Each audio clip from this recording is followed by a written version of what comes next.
une invitée.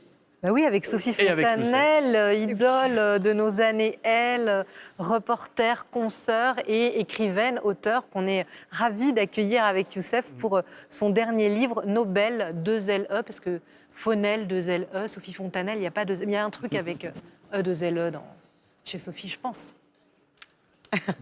Du coup, je ne sais plus, il y a un générique, Oui. non? Non, on y va. Non, on y va direct. Voilà, bonsoir. C'était vous le générique, Moi aussi, Fontanelle. je suis C'était vous le générique. Si vous avez besoin de quoi que ce soit, On je vous suis juste appelle. là. Oui. Voilà, je suis ravi de vous recevoir, Sophie Fontanelle. Alors, c'est votre 15e roman. Après l'autofiction, donc vous revenez au roman, à cette forme classique. C'est une histoire d'amour, ce livre. Alors, pour nous éclairer, dites-nous d'abord qui est Minou Drouet, à qui vous dédiez ce roman. Minou Drouet, il faut être assez âgé comme moi pour savoir qui est Minou Drouet. En 1955 ou 6, Minou Drouet avait 8 ans. Elle écrivait des poésies, elle a été publiée.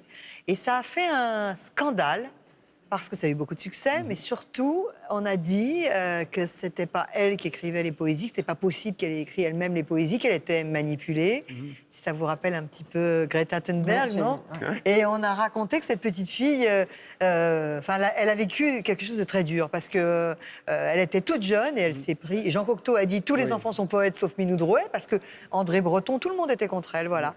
Et j'ai voulu lui dédier ce livre puisque moi c'est l'histoire d'une petite fille qui a un talent précoce et donc je me suis dit que voilà, je rendais hommage à cette femme à qui on a si peu rendu hommage en fait. Oui, alors c'est une histoire d'amour entre deux enfants, ils ont 10 ans à peu près. Alors la fille, elle écrivait en herbe, le garçon, il s'amuse. Vous vous êtes amusé un peu à inverser les rôles là, dis donc.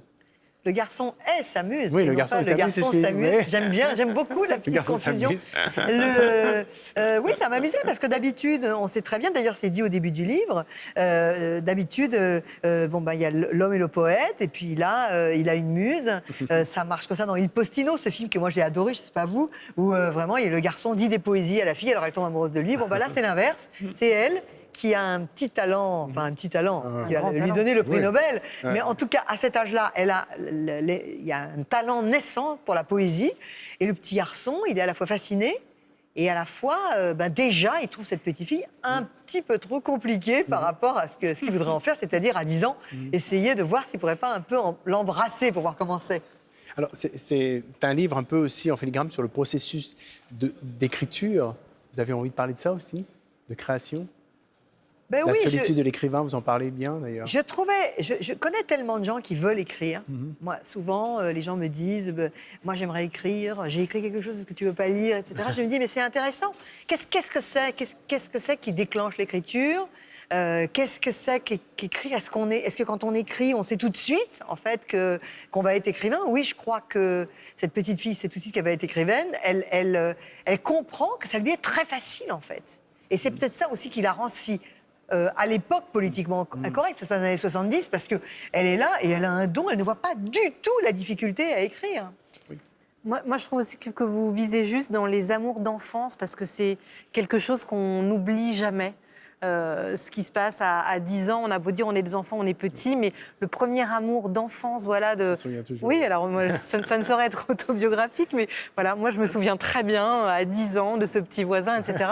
Et j'ai retrouvé cette pureté, cette force aussi des sentiments, cette complicité que les parents souvent ignorent ou ne se rendent pas compte ou prennent à la légère. Mais c'est tout ce que je voulais retrouver, c'est-à-dire que je voulais retrouver dans un monde où j'ai des neveux, je vois l'accès des jeunes, comment est-ce qu'on découvre la sexualité, YouPorn, même tout jeune, même à 10 ans. Et donc je me disais, c'est intéressant de revenir à un monde où ça n'existait pas. Pour montrer, en fait, c'est pas par nostalgie, c'est pour montrer aujourd'hui que il y a aussi une autre façon d'appréhender la sexualité, puisque même à 10 ans, ces enfants, quand même, sont très intéressés. Souvenez-vous de vos souvenirs avec votre voisin. Je n'ai pas dit ça. Sont très intéressés par est-ce qu'on va se toucher, Oui. est-ce qu'on va se parler. Et j'aime beaucoup ça. Et souvenez-vous, les gens qu'on a aimés quand on avait 10 ans, on se souvient de leur nom de famille. Exactement. On sait Un tout. tel, un En tel. fait, on a le nom parce que c'est une entité merveilleuse et monumentale, en fait. C'est ça que je voulais exprimer. Au-delà de la nostalgie, vous situez le roman dans les années 70. C'était aussi une manière de vous débarrasser du téléphone portable, d'Internet et tout ça. Vous n'aviez pas envie de ça?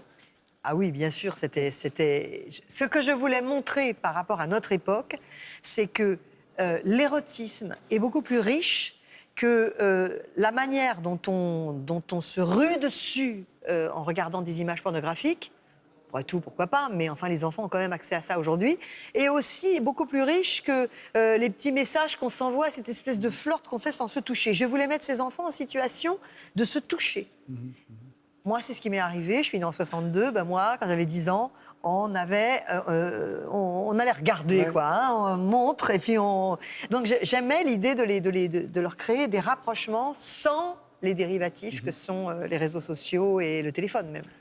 Merci beaucoup, Sophie Fontanelle. Alors, le livre est formidable. Moi, je l'ai dévoré ce week-end, vraiment. Il vient de sortir chez Robert Laffont. Ça me fait Nobel. immensément plaisir ce que vous Merci. dites. Mais c'est sincère. Nobel de vraiment. zèle, c'est joli, hein, puisqu'elle aura le prix.